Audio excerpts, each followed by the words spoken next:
Creating a comprehensive canning plan is a beautiful thing to do at the beginning of the year. It is so beneficial. Whether you are aiming to enhance your food preservation skills, because we all can improve always, right? Or ensure a steady food supply. Yeah, that one. Or you just love enjoying the flavors of the season beyond the season. A comprehensive canning plan is going to save you time, it's going to save you money, and it kind of gives you a roadmap of where to go for the upcoming 365. Hello, everybody, and welcome to SuttonsDaze. If you're new here, my name is Lisa, and we are all about pantry preparedness with a heavy lean towards safe canning. Today, we're going to chat about why. Why create a canning plan? Now, if you've ever gone on a road trip and you don't have a map and you don't know where you're going and you're kind of wandering here and there and everywhere, you waste money, you waste time. It's not fun. And the canning plan kind of runs along that same theme. So the first reason to create a canning plan is the seasonal harvest utilization, okay? Because when things come in season, that's when they're at their peak. That's when you have the best price. That's when to do it. And it's a crazy busy time of year normally, right? But whether it's your garden or the farmer's market or a great sale at Wally World, whatever the case may be, being able to grab up those prime deals, that prime product, and put it into jars is a great way to ensure that not only do you have food, moving forward, but that you have a great price and a great flavor. Because sometimes the taste of summer in the middle of, I don't know, it was -7 here this morning, makes you feel just a little bit better. Number two is food security and self-sufficiency, because it doesn't matter whether you live on a homestead or in a senior living center or, an apartment, whatever the case may be, you can provide yourself a certain level of food security and self-sufficiency. Every time that we put something in a jar and put it on a shelf, we are throwing our thumb up at, the powers that be with all the garbage that's in our food nowadays, and we are saving money, huge money, okay? Because buying it on sale and throwing it up there is perfect for saving a ton of money. It saves time and everything else. So being able to provide that food security and that sense of self-sufficiency is really fantastic. In emergency preparedness terms, canned goods provide a reliable food source during power outages, natural disasters, or other emergencies where fresh food is not available. Think of all the people that were doing the milk and bread run before this cold weather hit the entire east side of the country, right? Yeah. Number three, I've mentioned it a few times, cost savings. I purchase certain things at certain times of the year in bulk, knowing that way I have the year or more at the best price that I can get. We're going to take my 99-cent chicken breast, which is not happening this year apparently. I know that I won't find that price. When summer hits in our area, boneless, skinless chicken breast goes up over $3 a pound. But if I purchased it in November, December, January, which is typically when that sale occurred, I'd get it for 99 cents a pound. That's a lot of savings, okay? When things are on sale, you can buy them in bulk and preserve them. When things come in on harvest, that's when the prices are lower. That's when you can save the most money and put them up and use them later. It's a great way to save money moving forward so that you can focus your food budget on other things. That way, you've got that one thing taken care of, and now you can focus it on something else. And when you get that taken care of, you can move on from there. It kind of works moving forward. Nutritional preservation. Yes, because our food is filled with so much crap anymore, whether it's glyphosate, whether it is GMO, whether it is whatever, there's stuff that's in our food because when they are producing it for the masses, they are taking steps to try to get the most outcome out of the growing or the raising or, the harvesting that they can. So they do things like appeal, okay, because they're trying to feed the masses that no longer know how to feed themselves. And so maintaining nutrients is big. And by being able to put things in jars and put them on your shelf, you are maintaining that nutritional value. It's great. It also gives you that balanced diet, A balanced diet. Okay. The food pyramid, I keep hearing that the food pyramid's gone away, and then I see stuff on the food pyramid. I have no idea if it's still in effect, but basically a balanced diet. Okay. You want to make sure you get your protein and your vegetables and your fruit and your grain in moderation, all of the above. You're good. Enhanced flavor and variety. Yeah. Yep. Enhanced flavor and variety, because you can't get a variety of everything in the dead of winter, you know? You can't bring those flavors forward in the dead of winter unless you preserve them, unless you throw them in a jar, and then you can enjoy them all year long. I'm a seasonal eater. So when asparagus comes in, I typically have 3 weeks to eat good, fresh, local asparagus. Okay. But if I want to continue eating it all year long, then I can pickle it or I can can it, and I have asparagus all year long, even though seasonally it's only available for that very short window. So you want to experiment with some recipes, definitely.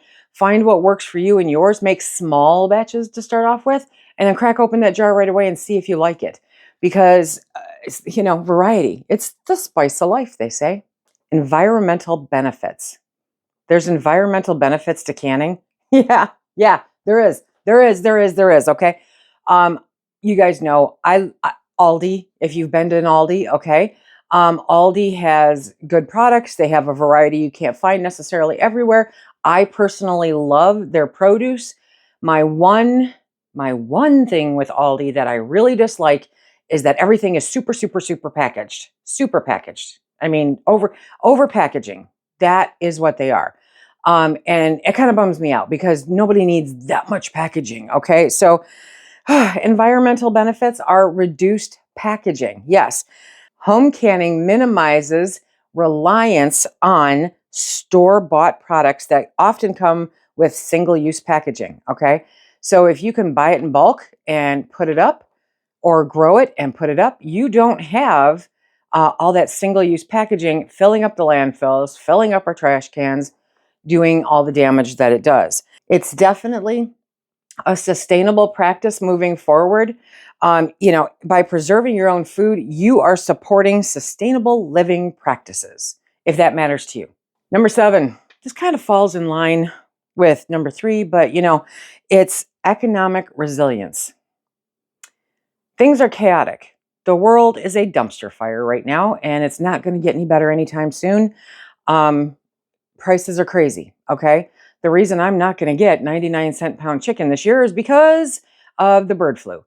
All things chicken have gone up in price and are continuing to go up in price. It's just nuts. But because I preserved the chicken, I have inexpensive chicken on my shelves. Real chicken with no preservatives, no garbage in it, right? It's on the shelf. So that provides me a level of economic resilience. Price fluctuations will kick your butt. They absolutely will, okay?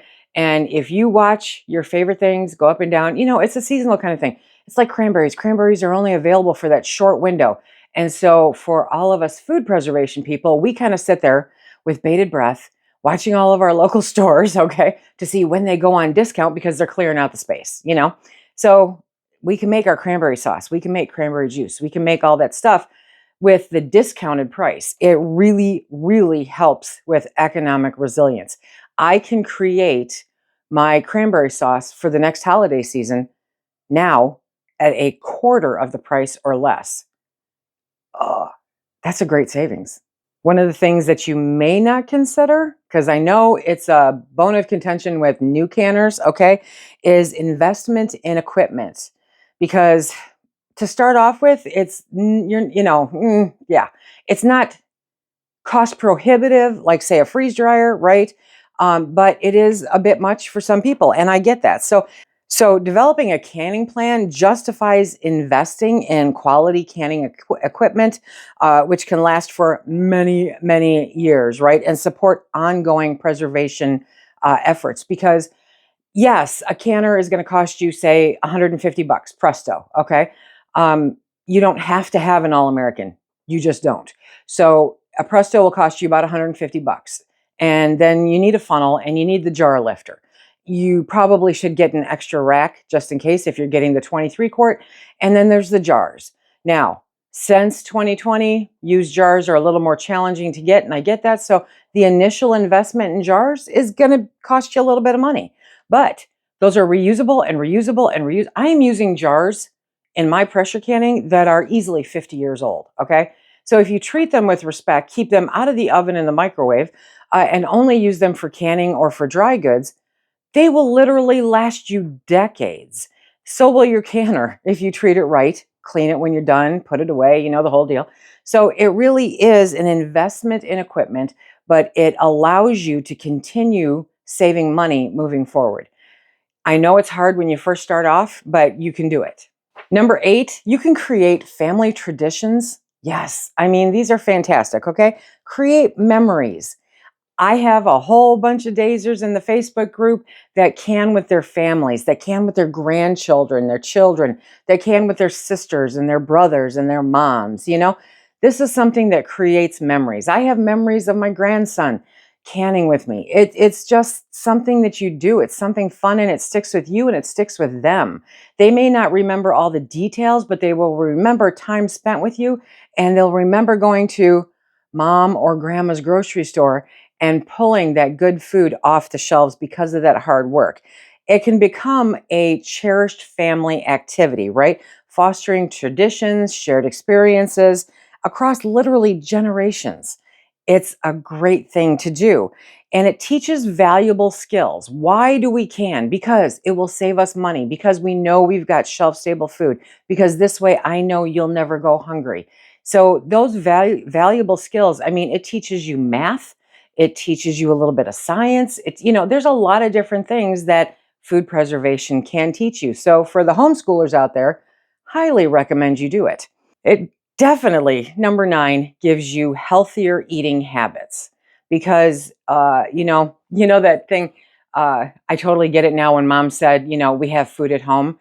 We do. We have food at home, and it takes no time to create a healthy, nutritious, tasty meal out of it because you're not driving through, some fast food restaurant or someplace else. Um, it's real food. It's healthy food. It's good for you. Now, do I believe anybody needs another jar of jam? Probably not. Okay. But if you do it in moderation, of course, it's good. And it's still healthier than the one that you get in the store. So you want to look at controlling your ingredients because that's what you have when you're preserving your own food. You get to control the ingredients. You get to control what kind of stuff is going to be in your food, okay? And it promotes whole foods. It really does. Preserving whole, unprocessed food encourages healthier eating habits and a closer connection to your food source. So, short of raising them, which is how you get, raising or growing them, that's how you get the closest relationship to your food source. But this will give you a closer relationship to your food source so that you know that you took that mushroom, you put that mushroom in a jar, and now you get to eat that mushroom. And wow, that was a lot of work and it was a lot of fun and it's so much better for me. Number 10, okay, financial investment and asset building. What, Lisa? I know, okay? Long-term savings. It really will give you long-term savings. Investing time and resources into canning can lead to significant long-term financial savings by reducing grocery spending and saving on food. I've mentioned before, I have gotten to a level now, and I know a bunch of you have, where I go to the grocery store about once a month, and it's for things like dairy. It's not for meat and vegetables and fruit because those are already there. It's great. It's a great thing to do. So I'm saving on gas, I'm saving on time, and I'm staying out of the grocery store. The other one is asset creation. Asset creation. Yeah. A well-stocked pantry of canned goods acts as a valuable household asset, providing security and convenience to you and your whole family. Security and convenience. Can you ask for anything more? Real, good, healthy, nutritious food that provides you security and convenience. Shut the front door. Yeah. So implementing a canning plan is something that can lead to all of this so that you're not running off all willy-nilly going, ooh, ooh, ooh. Now, does that mean you have to stick to it? No, it's like a meal plan, okay? You just do You do what you want to do. And if you see something new that you want to try, then you can do that. Definitely. You're grown-ups. Do what you want. But it gives you that roadmap to go, okay, I now know that I have to watch for mushrooms on sale when they normally go on sale. When peppers come on sale, or I grow them, this is what I have to make. Tomatoes. Do I need to grow tomatoes this year? No, I don't need to grow tomatoes this year. Do I need to look for a chicken sale? Yes. Do I need to watch on beef? Yes. You can watch the sales, and then that you've got space in your pantry. You know that you want to add more of this to your shelf because everyone's eating it because it's so good. Okay. So yeah, it's a canning plan really, really helps. I'm going to make jelly. Okay. How much jelly are you literally going to make? Do you need to make 20 different kinds of jelly? Probably not. Okay. So pick your top 5 or 10, whatever the case may be. Okay. But there is a link down below for a download to the canning plan for 2025. It's a simple sheet of paper, my friends. Yours doesn't have writing on it. It's all blank. But I thought I would share with you my canning plan, or the beginning of my canning plan for 2025.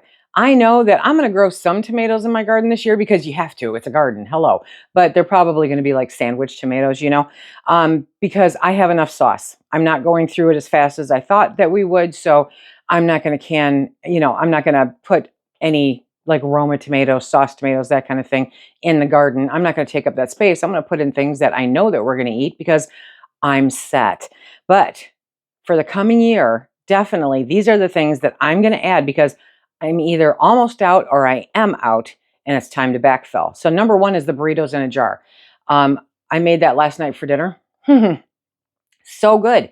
We love this thing. And I'm going to mix it up a little bit. I think last year when I did it for January, I made it with beef, I think. I'm going to do some with beef, some with pork, and some with chicken because, well, it's a burrito. You can do that. I definitely will be scoping out prices on chicken here in the next couple of weeks. And regardless of what it is, I'm going to pick it up because regardless of what it is, I know it's a third of what it's going to be in a few months. So I need to put up 30 pints of ugly chicken, 24 pints of the burrito in a jar. The ground beef and ground pork, I'm going to combine those. I'm going to continue doing that moving forward because we really like it. It works out really good. It saves me money where the ground beef is. So I'm going to do that where I take a pork butt out of the freezer and grind it up, the same as the ground beef, mix the two together, cook it, can it, all that fun stuff. And I'm going to do 30 pints of that. So the nice part is for that entire thing, I'm going to be pulling it out of my freezer. And because on this list, you'll see there's an area for source so that I know where to look for it. I need to can up more chicken soup. It's way too soon to already have to do that, but I do. I'm going to be canning up some more split pea soup. I'm definitely canning up some more chicken pot pie in a jar. Again, that's a last January thing. That came in handy a lot. You can use that for so many different things. Phil asked me if I would can him up some spinach this year. Now, I love that man, which is the only reason I'm even considering doing this because to me, canning up greens is a lot of work. It requires a lot of produce in order to pull it off. So I have to get busy first thing in the spring and plant a ton of spinach so that I can harvest it and get it canned up. I'll be taking you guys along with me on that one. It's a first for me because it takes a lot of work and produce. And, oh God, it's easier to just go buy it. But he wants me to can it up. So for Phil, I will can up spinach. I'll also can up beets for Phil. We're going to have a huge harvest of beets this year. And then, of course, green beans. What I don't eat off the vine will end up in jars. I also need to backfill my salsa big time because we are inhaling that stuff. And of course, I always make festival pepper jam because I've got some friends in the area that really love it. And so I normally make it and just give it to them.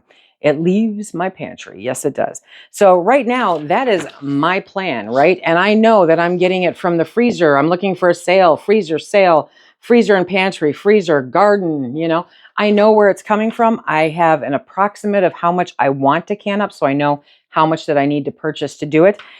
It's just ta-da. And then as I do it, I can put in the date that I did it. Yeah. And you just add this to your pantry planner, add this to wherever you want. And that way you've got a plan to follow to help you have a successful canning year. That's the hopes. I hope that you're enjoying everything canning related this month. It's so much fun. You can go through January and figure out what you're going to take from there and do. There's so many great ideas, right? If you want to check out more ways to organize for canning, check out this playlist right here. And until next time, everybody, be safe and stack it to the rafters, my friends.